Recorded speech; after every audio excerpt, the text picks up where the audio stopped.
Hey everyone, welcome back to my YouTube channel as well as the Optimization Toolbox podcast. My name is Jenna Redfield, and today we have Tina from ADHD Money. And welcome, Tina, to the podcast. Hi, thank you for having me. Yeah, I'm so excited to talk to you because money is something that I think we need to talk about more, especially like women, especially people with ADHD. And I feel like you just do all the things, both of those. So I'm really excited to hear how you got started in this industry and just kind of a little of your backstory. Yeah, sure. So my backstory is I'm an accountant. So I've been an accountant most of my adult career, I guess. It's been quite the journey being undiagnosed as an accountant. Yeah. Um, but I made it through, and these days I work for myself. I get to create my own hours, work how I need to for my ADHD brain, and it's amazing. So I realized I had ADHD long before I got assistant diagnosed, and I started an Instagram account, and it was just meant to be, just a bit of fun. Just wanted to chat about my experience as an accountant with ADHD, my experience getting assessed and diagnosed, and that kind of stuff. I started that, and it was, as I said, just a bit of fun. And but it wasn't long before, like, I started chatting to other ADHDers, especially other content creators that have large accounts and things like that. And the account started to grow. And before I knew it, I had people messaging me about money. And at the time, I wasn't working for myself as an accountant, so I didn't have anything set up to help people or anything like that.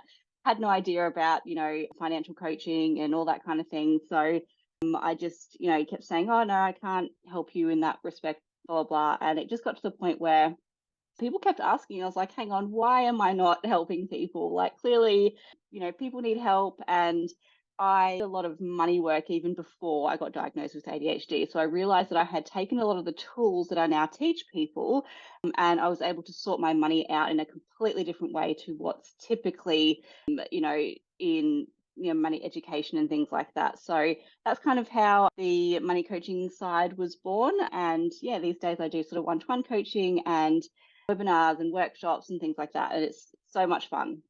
Awesome. Well, yeah, I'm so curious about when you started this account, what were people reaching out to you about? Like, what was the biggest issues that people were having and what did they want to learn from you? Some of it was the business side. I had business owners reach out because obviously the handle is the ADHD accountant. So people were like, okay, you're an accountant with ADHD, help me. But once I sort of started talking more about sort of personal finance, most of the questions were like, I can't stop impulsive spending. How do I stop? How do I budget? I'm so scared to track my bank account. How do I do that? They're probably the most common. The most common is always about the impulsive spending. It seems to be, the issue that a lot of ADHDers have.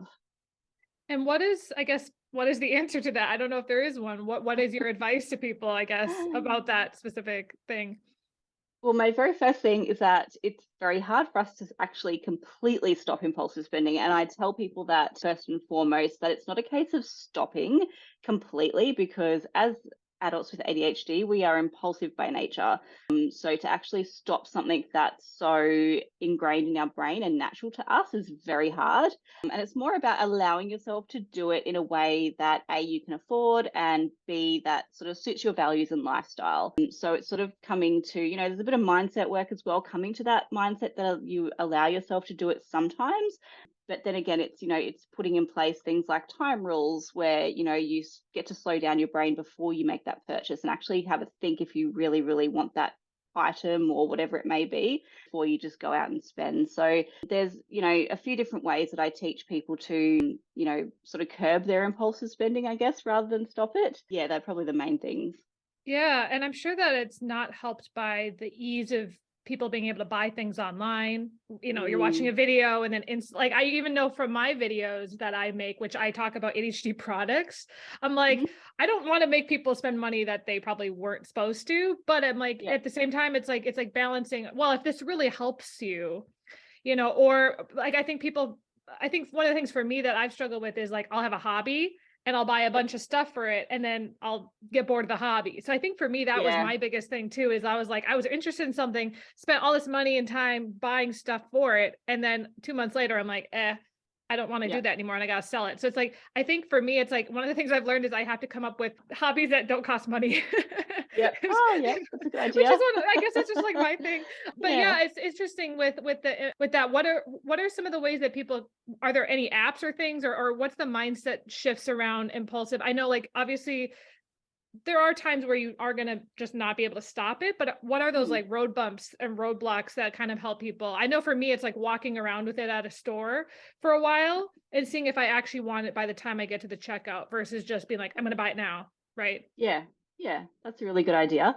I guess the mindset shift, first and foremost, that you actually want to do this and you believe that you can. A lot of people come to me and they're like, I just can't. They just don't even know the first step to curbing their impulsive spending, so they don't believe that they can, curb it either. So doing a bit of mindset work around that. And you've also got believing that you can form habits and things like that, and you actually want to try the different ways to curb your impulsive spending. So as I said, with the time rule, the 24-hour rule, it's actually not only being aware of the time rule, but actually doing the time rule, which is something that we can struggle with as well. So it's, the mindset shifts of I'm going to try this. And if it doesn't work, then I move on to the next thing rather than I'm going to try this. If it doesn't work, then I'm doomed forever and I will never be able to stop impulsive spending. So yeah, there's that background work as well as knowing and doing those little tips and tricks. Yeah, it's kind of like you have to stop the shame of it, right? It's a lot of like Yes. mental feel bad about yourself if you do Yeah. mess up and just kind of being like, all right, well, what so it's almost proactively and reactively reacting to if something does happen or if it doesn't happen. What are some of the things that does that kind of compound and overtake someone's perspective of, oh, it just keeps adding on more and more shame? Or how do you like turn that around? Yeah, so this the shame and guilt around money is another big thing that ADHDers have as well. Again, it's usually something that we've carried from childhood, not knowing how to, not knowing how to manage money. And again, with the impulsiveness and all that kind of stuff, it just builds up this shame and guilt. So that's the other thing that ADHD is that I encourage ADHDers to work through is working through those feelings of if that shame comes up, that's okay, but you just need to work through it. It's a case of, okay, well, can we work that through together as like as a coach, or do you actually need to go see someone like a therapist to actually work through those feelings of shame and guilt? Because it absolutely can. If you keep trying these little things and they're not working, it's going to compound that shame feeling because you're like, I'm no good at this. I've always not been good, and it can really amplify those feelings. Absolutely. Yeah, I think it's like you can only put a Band-Aid on a gaping wound for so long, or Yeah. hacks and tips are things I like, but it's like you're right, they're only Band-Aids for sometimes a larger problem. So I think Yeah. so impulsive spending is one, and then what else are some of the other issues? You talked about like managing money. So is that budgeting? Is that tracking? What else are some of the things that people are struggling with that you help with? Yeah, budgeting is another one. And what people don't sometimes realize is that budgeting can actually be quite far down the line. So when I work with Mm, my one-on-one clients, for example, we start where they need to start. And that might be at the budget, that might be way back at even just knowing what's coming in and out of your bank account. So just tracking it. And again, working through those feelings of shame and acknowledging and appreciating that you have ADHD and that means something in the world of managing money. As I said, not completely stopping impulsive spending, but just curbing it. So budgeting can actually be like right down the line. And a lot of people go straight to budgeting when they can't manage their money, when they're struggling with spending, they're not tracking their bank account. They're like, oh, my solution is budgeting. When actually, if you don't know what's coming in and out of your bank account, if you haven't put in place things to stop impulsive spending, the budget, it's kind of going to be like one of those band-aid solutions that you just talked about before. It's going to fix something, but not the core issue. yeah, that makes a lot of sense. What is your philosophy around budgeting? Like, what do you usually start with, or obviously once you kind of fix those first issues and move into budgeting, Mhm. what does that look like? That can look like, again, really individual. So, the core principles of budgeting don't really ever change. You've got your income, you've got your expenses. Hopefully, after that, you've got some money left over to do things like spend, save, invest, all that kind of stuff. The way that I encourage people with ADHD to do their budget is what's going to suit them. So, not necessarily looking at budgeting in the way of, okay, what types of budgeting do we have? Zero based budget, envelope method, whatever you want to use, it's more of a case of, okay, well, what actually needs to go in my budget, my individual budget? So it might be an allowance for impulsive spending. It might be, you're going to budget for therapist appointments, doctor's appointments, things that you might not necessarily see in a typical budget because, neurotypical people don't really need to budget for those sorts of things generally. Obviously, that's a big generalization. But yeah, it's just looking at what the individual needs and working out your budget from there rather than just trying to, again, follow just, neurotypical advice and neurotypical budgeting. That is a good way to go about it. Do you use any particular tools or apps, or like, I don't know if you recommend anything to those who are looking for some sort of system at all? Yeah. And again, it's purely what's going to work for you. So you can either use pen and paper. I encourage people to use pen and paper if that's what suits their brain most. Again, that goes against typical advice a lot of the time, typical budgeting advice, because you always see like spreadsheet or app or things like that. But often pen and paper is just so easy to pick up and use for an ADHD brain. If people do want to go technology because they like it, it's using a spreadsheet or Google Sheets, something like that. And then if you want to go app-wise, you've got things like You Need a Budget or Mint app, something like that, that does pop up in the ADHD community quite a bit. ADHD brains seem to like that, especially You Need a Budget. So, and again, it's trial and error as well. If you don't like some, one way, if it doesn't work for you, it's, working through that shame that that's actually okay, that one particular method is not going to work for you and you need to go try something else. Yeah, let's talk about that, because I feel like I try never to be like, this is the only option or this is what you should do, because I think that's what gets people to feel more upset, is like, they're like, it's not working for me. And so even within ADHDers, the brains aren't the same. So it's like, it's not like this just works for ADHDers, but this is like, everyone is different. And like, I tried the envelope method years ago, but I didn't like that I wasn't tracking. Like, I like that my credit card tells me what I buy, because I can never remember to write it down. So it's like, there's a lot of things that I would rather have it on. Same, another thing that maybe we could talk about is like not missing payments, or things where you get late fees. I know that there's something called like the ADHD tax, where it's like, if you forget to pay something, what are some of those sort of things that people maybe also need to think about, is like, bills, that sort of thing, paying on time. Any advice for those things? Yeah, again, it's going through your bank account, knowing exactly what is coming out. So finding out what your bills are. A lot of people don't actually know what's coming out of their bank account, when their bills are due, what subscriptions they have. I like to tell people to do an expense audit. So every now and then, it's not every week, it's not every day, it's, sort of quarterly or even 6 months, just go through your bank account, see what's coming out. Any subscriptions that you don't use, get rid of them, things like that. As far as bills go and remembering to pay them, you could try things like setting up automatic payments. So you have a bills account. So, we're getting into the territory of, possibly different bank accounts. Setting up a bills account, money goes into there once you've gotten paid. And then it's just automatically, the bills are getting paid automatically out of that, because you're setting up the automatic transfer on the day that they're due. If somebody wants a bit more of sort of a manual method, you could set up a bill tracker sheet that you just print out, write down all your bills, and then you can just tick what month they're due, and you can even put the due date in there or something. Stick it where you're going to see it. Maybe even put a reminder in your phone, set up a reminder system, put that in your phone, in your planner or something. This bill's coming up, this is how much it's going to be. So again, it's working with your brain, trying different things, seeing what's actually going to work for you, because even though automatic payments and automatic bill payments, transfers, things like that is generally recommended even for people with ADHD, a lot of people with ADHD still forget that that's going to come out. So, it's going, okay, well, how am I going to remember this? Is it going to be putting reminders in my phone, whatever it may be? And that's kind of what I love about working with ADHDers and money.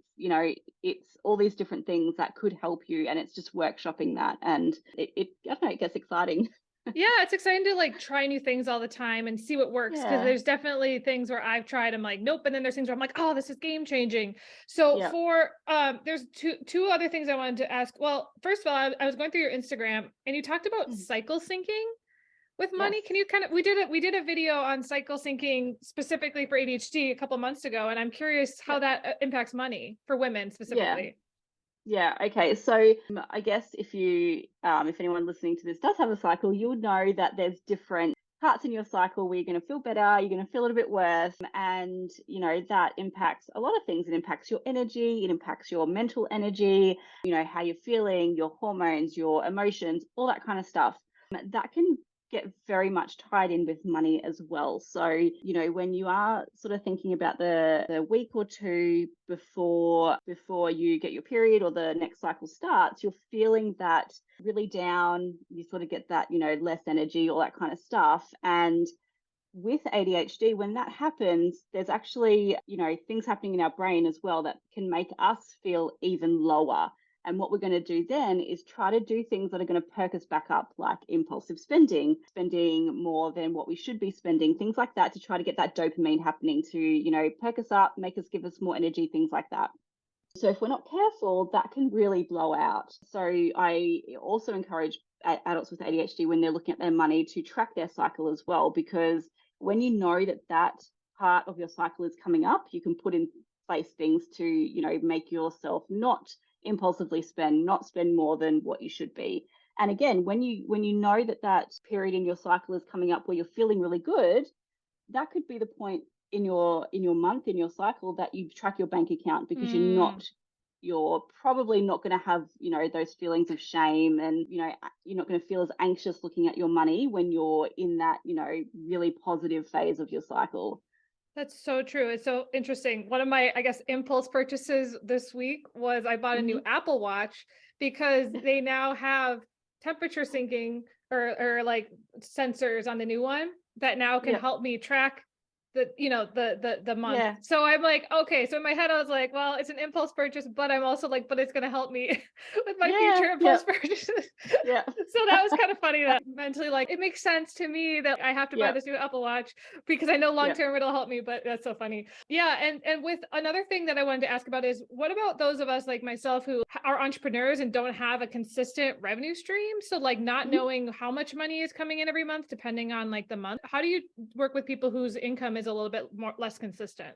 So usually what I recommend here is, if you can pinpoint a lowest amount that you get, so try to work off the lowest amount that you get each month.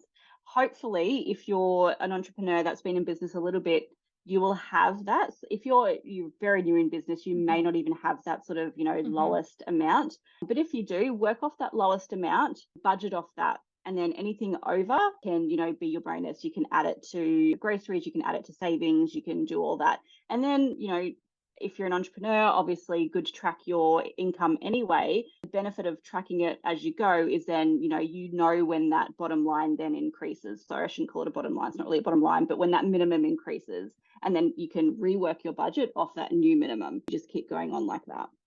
Yeah, that makes a lot of sense. So what are some of the things that you offer when it comes to your services? I know you do one-on-one, but you said you do like courses and workshops. What else are the things how can people start working with you? Yeah, so I always get people to go to my Instagram, because on my link tree, it'll take you to my website, all that kind of stuff. So the one-on-one, which I actually don't advertise. So I kind of work that in a way that I just let people come to me. I let people inquire about one-to-one. And then I've also, as you said, I've got my workshops, I've got little courses. So I'll do a live workshop. At the moment, I'm kind of doing them every few months. Once that live workshop is done, it kind of goes onto my website as a course. So you can buy it after the fact, sort of rewatch the replay and things like that. I've also got a free Facebook group that you can come in. There's resources in there. You can get help. You can get, advice from other ADHDers, support, things like that. And then I do printables as well. So the bill tracker that I mentioned before, I've got a bill tracker. I've got a little Etsy shop as well where you can go in and grab those sorts of things too. Oh, those are so nice. I need to join that group because I realize I'm not in it, but that's so cool because I feel like people like tangible things that they can actually work. I sell Notion templates, similar thing. Like people want something that helps them get organized right away. So well, thank you so much for joining me today for this podcast episode. I just kind of wanted to have people have a good place to start when they're, if they're struggling with money, especially coming into the new year, and people are, look like they want to have more successful year. Any tips for 20 2023. I know that the economy is all crazy. Like any advice for whether it's saving or dealing with debt or budgeting, any last tips that you can give to us? Yeah, the beginning of the year is a really good point to do that expense audit that I mentioned. If you haven't done that, if you haven't done that ever, or if you haven't done that in a while, get into your bank account and do that little expense audit. See if there's any subscriptions you can get rid of, anything that's coming out of your bank account that doesn't necessarily need to be there, especially with the economy at the moment. It's not about saving every single cent, but even just freeing up some money. Look at those subscriptions and things like that, and then just plan your year. So just grab out a yearly planner. It can even be one that you print off for free from the internet, just got the different months, and just start popping on there, like when birthdays are. Start saving for Christmas even, make a new bank account, start saving for Christmas, little bits in there. By the end of the year, it adds up. Just making sure when your bigger months financially are going to be. So, if you can get that planner and start putting when all your bills are due, you're going to be able to visually see when you're going to need more money. And you can start planning for that now rather than getting to the month before or even the month of and being like, okay, I've got no money for any of this. Because that's when we start to feel anxious, we start to feel shame. So doing that bit of forward planning can be really helpful.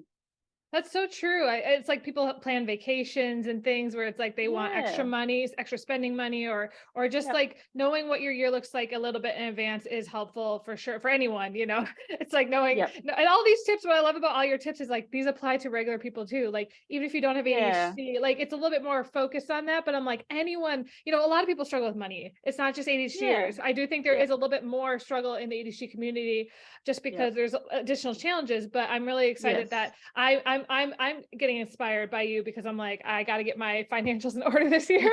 It's something I worry about a lot. And it's like something that I have a lot of, I probably do have some money mindset issues myself around. So I'm definitely been working on them for the last couple of years, well, thank you so much, Tina, for joining us. You guys can watch the clips on YouTube as well as listen to this podcast. And your Instagram is the ADHD accountant, correct? Yes, awesome. That's right. Well, make sure to go follow her, go join her Facebook group and get all those printables. So thanks so much everyone for watching, and I'll see you next week.